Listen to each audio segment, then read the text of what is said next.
अस्सलाम वालेकुम वरहमतुल्लाहि वबरकातुह।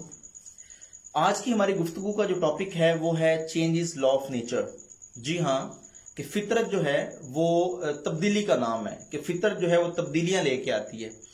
हम अगर अपनी प्रैक्टिकल लाइफ के अंदर गौर करें तो बाकायदा एक निज़ाम है, सुबह का निज़ाम है, दोपहर का निज़ाम है, शाम का रात का निज़ाम है, मौसमों का निज़ाम है। तो हर एक चीज के अंदर वेरिएशंस आते हैं, तगैर तबदल आते हैं। Nothing in this world is fix. हर चीज के अंदर एक वेरिएशन आते हैं। और मैं ये समझता हूं कि अल्लाह ताला ने ये पूरे सिस्टम को अगर तो फिक्स कर देते तो ऑब्वियसली हर शख्स जो है वो मोनोटनी का शिकार हो जाता, लाइफ बड़ी प्रोजेक हो जाती, बड़ी डल सी हो जाती, ड्रैब हो जाती, और इंसान जो है वो इसके अंदर शायद एग्जिस्ट ही ना कर पाता। तो ये जो वैरायटी है, मौसम के अंदर वैरायटी है, फिर नेचर के अंदर वैरायटी है, तो मैं ये समझता हूं ये रियल स्पाइस ऑफ लाइफ है। और variety is beauty and variety is the real spice of life.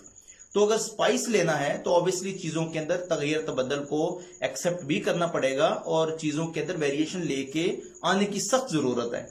तो जिस तरीके से फितरत के अंदर तब्दीली आती है, इसी तरीके से मैं ये समझता हूं कि इंसान के मिजाज के अंदर भी तब्दीली आनी चाहिए, और यकीनन वो आती है। जैसे कि हम अपनी फिजिकल अपीयरेंस पे बहुत ज्यादा काम करते हैं, कभी भी हम एक ही हेयर स्टाइल के साथ नहीं चलते हैं, कभी भी हम एक ही दाढ़ी के स्टाइल के साथ नहीं चलते हैं, कभी भी हम अपनी फैशन सेंस जो है वो उसमें फिक्सिटी नहीं लेके आते हैं, उसमें time to time, age to age उसमें वेरिएशंस लेके आते हैं। तो ये सारी चीजें जो है ये बताती हैं कि इंसान का मिजाज जो है, इंसान का जो टेम्परामेंट है वो बाय डिफॉल्ट फिक्स नहीं है, बल्कि उसके अंदर वेरिएशंस आती हैं और उसको वो एक्सेप्ट भी करता है।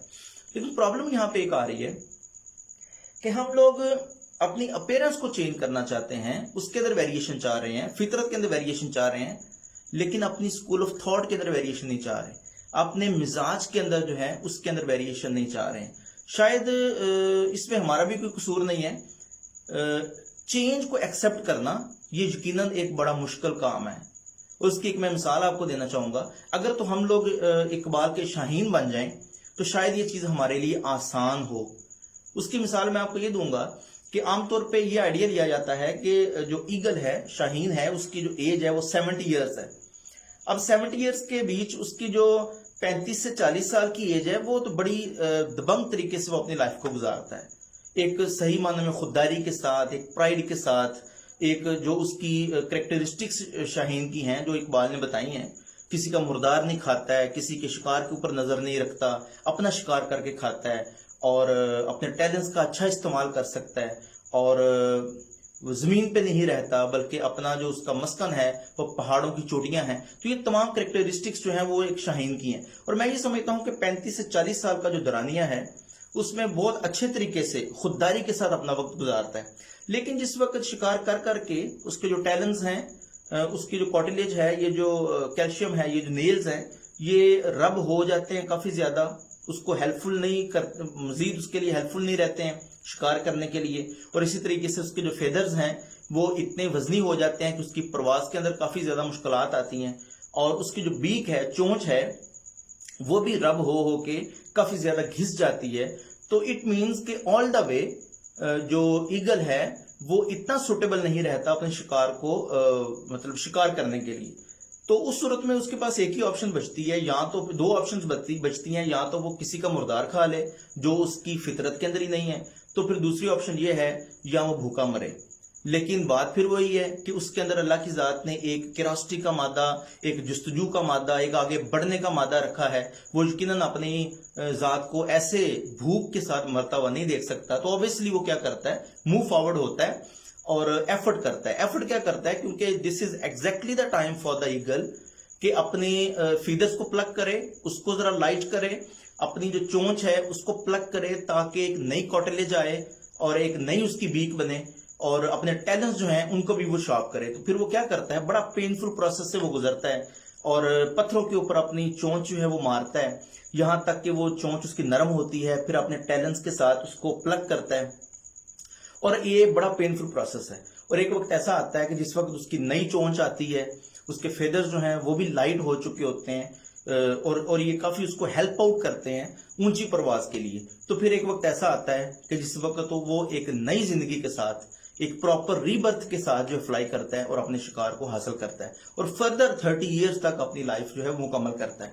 तो इस तरीके से उसका जो साइकिल है 70 ईयर्स का वो पूरा करता है। लेकिन इसके बीच में जितनी उसकी खुददारी है, जितनी उसकी स्टेडफास्टनेस है और जितनी उसके अंदर एक गुरूर और फख्र है, वो दरमियान में चेंज का शिकार जरूर होता है।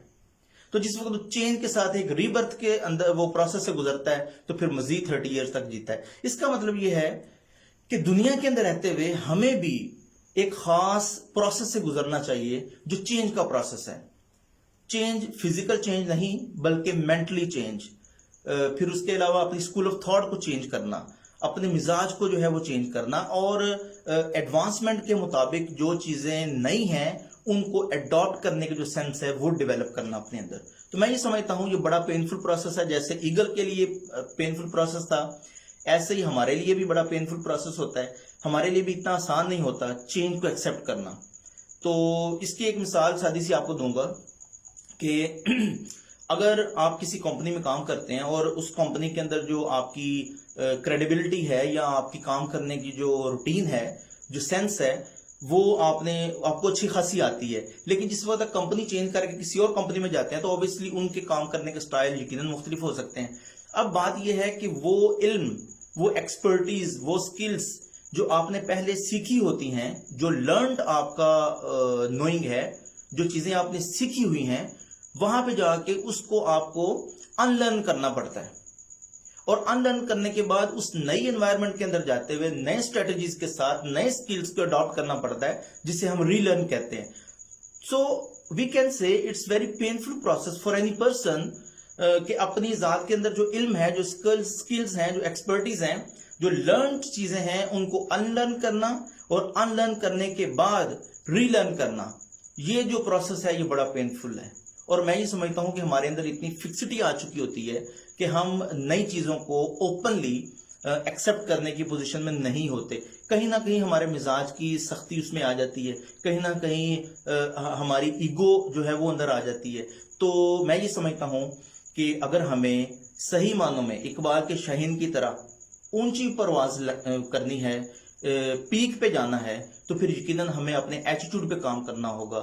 हमें वो चेंजेस अपनी जात के अंदर लेके आनी होगी जो सही माने में आपका लर्निंग एटीट्यूड बनाता है। तो लर्निंग एटीट्यूड जो है वो होना बहुत जरूरी है।